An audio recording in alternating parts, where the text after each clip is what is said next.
ഇറാനെതിരായ US സൈനിക നടപടികൾ അവസാനിപ്പിക്കാൻ ഡൊണാൾഡ് ട്രംപ് അമേരിക്കൻ സൈന്യം തങ്ങളുടെ ലക്ഷ്യങ്ങൾ കൈവരിക്കുന്നതിന് വളരെ അടുത്തെത്തുന്നു എന്നതിനാൽ ഇറാനെതിരായ യുഎസ് യുദ്ധം അവസാനിപ്പിക്കാൻ ആലോചിക്കുകയാണെന്നും ഡൊണാൾഡ് ട്രംപ് പറഞ്ഞു. യുഎസും ഇസ്രായേലും ഇറാനും തമ്മിൽ ഒരു വെടിനിർത്തൽ ആഗ്രഹിക്കുന്നില്ലെന്നും അദ്ദേഹം വ്യക്തമാക്കി.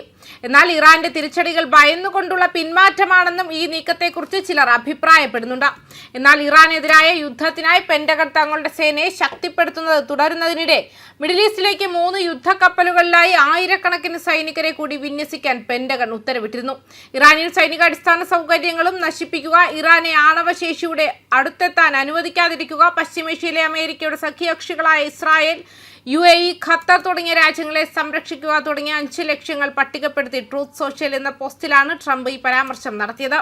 ഇറാന്റെ ഭീകര ഭരണകൂടവുമായി ബന്ധപ്പെട്ട് മധ്യപൂർവ്വ ദേശത്തെ നമ്മുടെ മഹത്തായ സൈനിക ശ്രമങ്ങൾ അവസാനിപ്പിക്കുന്നത് പരിഗണിക്കുമ്പോൾ നമ്മുടെ ലക്ഷ്യങ്ങൾ കൈവരിക്കുന്നതിന് വളരെ അടുത്താണ് നമ്മൾ. ഇറാനിയൻ മിസൈൽ ശേഷി, ലോഞ്ചറുകൾ, അവയുമായി ബന്ധപ്പെട്ട മറ്റെല്ലാം പൂർണ്ണമായും നശിപ്പിക്കുക, ഇറാന്റെ പ്രതിരോധ വ്യാവസായിക താവളം നശിപ്പിക്കുക, വിമാനവിരുദ്ധ ആയുധങ്ങൾ ഉൾപ്പെടെയുള്ള അവരുടെ നാവികസേനയെയും വ്യോമസേനയെയും ഇല്ലാതാക്കുക, ഇറാനെ ഒരിക്കലും ആണവശേഷിയോട് അടുത്തെത്താൻ അനുവദിക്കരുത്.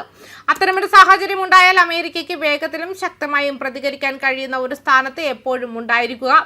Israel, Saudi Arabia, Qatar, United Arab Emirates, Bahrain, Kuwait തുടങ്ങിയ നമ്മുടെ മിഡിൽ ഈസ്റ്റേൺ സഖ്യകക്ഷികളെ ഉയർന്ന തലത്തിൽ സംരക്ഷിക്കുകയെന്നും ട്രംപ് പറഞ്ഞു. ഹോർമുസ് കടലിടുക്ക് ഉപയോഗിക്കുന്ന മറ്റ് രാജ്യങ്ങൾ ആവശ്യാനുസരണം സംരക്ഷിക്കുകയും പോലീസ് ചെയ്യുകയും വേണം.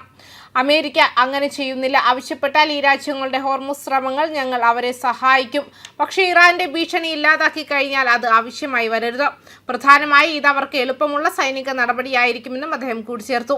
അതേസമയം പശ്ചിമേഷ്യയിലും ഗൾഫ് മേഖലയിലും സുരക്ഷാ സ്ഥിതിഗതികൾ വഷളായിക്കൊണ്ടിരിക്കുമ്പോൾ കഴിഞ്ഞ ആഴ്ചയിലെ സംഭവ വികാസങ്ങളെക്കുറിച്ചുള്ള ഒരു അപ്ഡേറ്റ് US യുദ്ധവകുപ്പ് പങ്കിട്ടു. ഓപ്പറേഷൻ എപ്പിക് ഫ്യൂറിയിൽ ആയിരക്കണക്കിന് ഇറാനിയൻ ലക്ഷ്യങ്ങൾ ആക്രമിക്കപ്പെട്ടുവെന്ന് പറഞ്ഞു. US സെൻട്രൽ കമാൻഡ് സേന അവരുടെ 11 അന്തർവാഹിനികൾ ഉൾപ്പെടെ 120-ലധികം ഇറാനിയൻ നാവിക കപ്പലുകൾക്ക് കേടുപാടുകൾ വരുത്തുകയോ മുക്കുകയോ ചെയ്തിട്ടുണ്ട്. ഈ ദൗത്യത്തെ പിന്തുണയ്ക്കുന്ന 50,000 സൈനികരെയും അവരുടെ കുടുംബങ്ങളെയും കുറിച്ച് ഞങ്ങൾ ചിന്തിക്കുന്നു.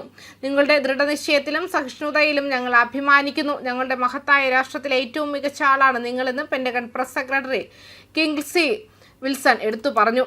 ഈ ആഴ്ചയുടെ തുടക്കത്തിൽ Trump, Hegseth joint chiefs of staff chairman air force general Dan Kane എന്നിവർ ഓപ്പറേഷൻ എപ്പിക് ഫ്യൂറിയിൽ മറ്റ് 7 സൈനികർക്കൊപ്പം ജീവൻ നഷ്ടപ്പെട്ട KC-135 സ്ട്രാറ്റോ ടാങ്കറിലെ 6 ക്രൂ അംഗങ്ങൾക്ക് ആദരാഞ്ജലികളും അർപ്പിച്ചു. ഓപ്പറേഷൻ എപ്പിക് ഫ്യൂറിയുടെ കീഴിൽ പിന്തുടരുന്ന ലക്ഷ്യങ്ങളിൽ കമാൻഡ് ആൻഡ് കൺട്രോൾ സെന്ററുകൾ, ഇസ്ലാമിക് റവല്യൂഷണറി ഗാർഡ് കോർപ്സ് ആസ്ഥാനവും രഹസ്യാന്വേഷണ കേന്ദ്രങ്ങളും, വ്യോമ പ്രതിരോധ സംവിധാനങ്ങൾ, ബാലിസ്റ്റിക് മിസൈൽ, കപ്പൽ വിരുദ്ധ മിസൈൽ, ഉപരിതലത്തിൽ നിന്നും വായുവിലേക്ക് മിസൈൽ ലക്ഷ്യങ്ങൾ, ആയുധ നിർമ്മാണ സംഭരണ ബങ്കറുകൾ, സൈനിക അടിസ്ഥാന സൗകര്യങ്ങളും ആശയവിനിമയ ശേഷികളും, നാവിക കപ്പലുകളും അന്തർവാഹിനികളും ഉൾപ്പെടുന്നുണ്ട്. ന്യൂസ് ഡെസ്ക് കർമ്മ ന്യൂസ്.